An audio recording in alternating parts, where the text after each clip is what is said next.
তিনটি খুব সিম্পল কিন্তু মারাত্মক ভুলের কারণে আমরা সফলতা থেকে ছিটকে যাই। কিরকম তিনটি সিম্পল মারাত্মক ভুল?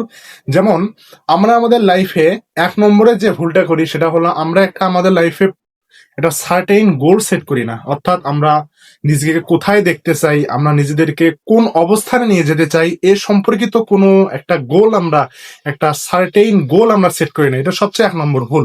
সবার প্রথমে এটা যদি অনেকে করেও ফেলি, তারপরও আমরা যে ২ নম্বর ভুলটা করে ফেলি সেটা হলো আমরা যে গোলটা সেট করেছি সেই গোলকৃত সেটকৃত গোলটা আমরা লিখে রাখি না ডায়েরিতে, কোনো ডায়েরিতে।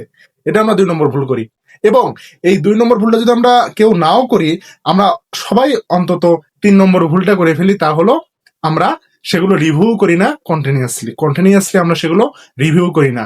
যেমন মান্থলি অথবা উইকলি অথবা ইয়ারলি আমরা সেগুলো রিভিউ করি না। অর্থাৎ দিনের পর দিন আমরা আমাদের নিজেদেরকে কোথায় নিয়ে যাচ্ছি, আমরা আমাদের নিজেদেরকে কোন অবস্থানে নিয়ে যাচ্ছি এ সম্পর্কিত কোনো রিভিউ করি না। যার কারণে আমরা প্রতিবারই এই তিনটি ভুলের কারণে আমরা প্রতিটা মানুষ সফলতা থেকে ছিটকে যাই।